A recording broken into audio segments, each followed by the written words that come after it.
Beloved friends, today we celebrate the 16th Sunday in Ordinary Time. The readings center on how God presents Himself to us in different ways and in unexpected places. Also, whenever we encounter Him, He surprises us. If I say to you that I have seen God, it may sound crazy. Now, shortly before my father died, I was in one of our religious community houses in Lagos, Nigeria. I was sitting down on the church's pavement, worried and praying about my father's health. Apparently, I fell asleep, but was woken by a man who tapped me on the shoulder and said to me, "Father, can you hear my confession?" I said, "Yes, of course." Immediately, I went into the sacristy, grabbed a stool, and sat right there for the confession. The place was quiet, obviously. After the confession, the man asked if I could give him some drinking water. I went into the rectory and brought him a bottle of water. Then he said to me, "Your father is sick, eh?" And I'm so sorry about it. I understand he was a good man. So I asked how he understood this and how he knew my father was a good man and he was using words for him. He smiled and said to me, "There he goes, but he's in good hands." As he said this, a comfrey opened the rectory gate.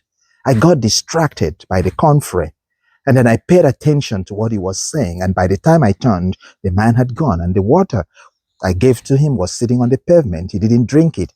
I was confused. But that afternoon, my brother called me, and my mom informed me that I needed to come home.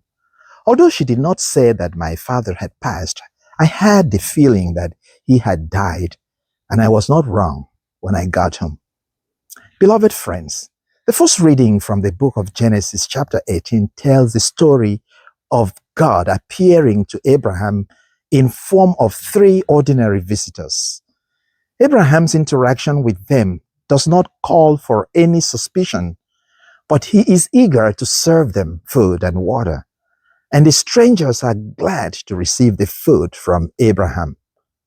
At the end of this encounter, something is revealed about Abraham and the character of God who chooses to meet him in his ordinary life. On the other hand, Abraham's kindness does not originate from the expectation of immediate reward. Rather, it is the expression of trust in the God who chooses to dwell in the unfamiliar. Notice that the promise made to Abraham about his wife, Sarah, is both ridiculous and revealing. They said, "I will surely return to you this time next year, and Sarah will then have a son." It is possible that at this point, Abraham perceived that God had visited him, although the promise caused laughter for Sarah, who was already old for childbearing. It is of great significance because of its fulfillment. My dear friends, God dwells with us in the world as the God who makes the impossible possible. He meets us not in perfection, but in the middle of everyday life. And His aim is to transform our sadness to joy. There will be moments in our life when we laugh at God's promise, as Sarah did, because our situation looks so bad to be transformed, and our story appears determined already. But you know what? Faith is not about comfort, but about purpose. God's purpose and plan is always unfolding. But we need to be open to Him in the least of everyone and every situation we meet. Although I must add, we must be wise.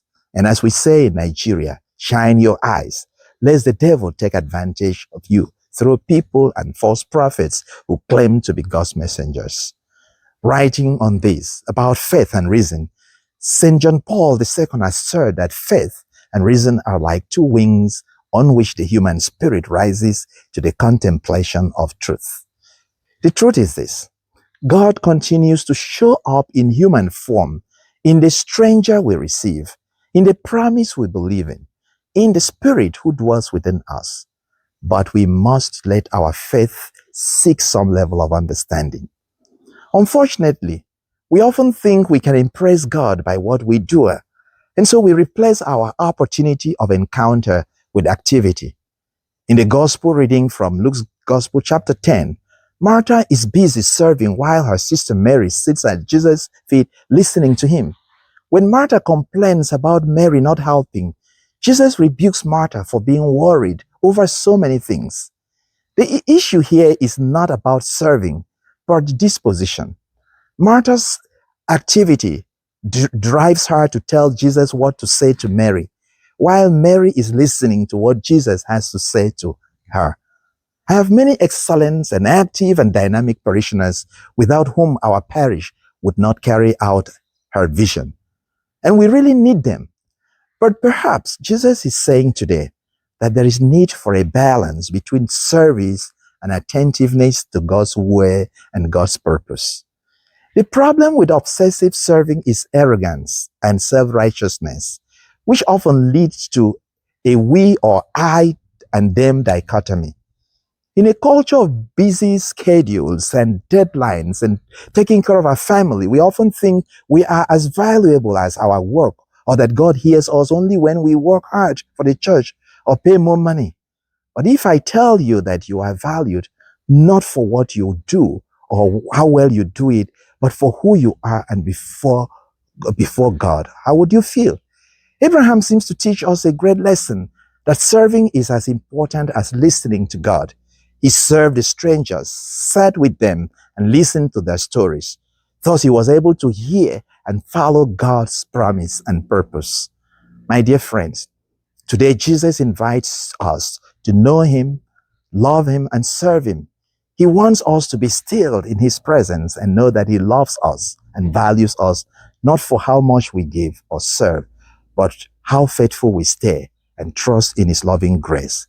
We must always know that every time we play good hosts, God, who is our hidden guest, turns to host us with abundant gifts of grace. Receiving God's words and doing his will is like breathing in and breathing out. If we don't breathe in, we can't breathe out, or else we will struggle without joy and peace. Seek ye first the kingdom of God, and all things shall be added unto you. May God bless you.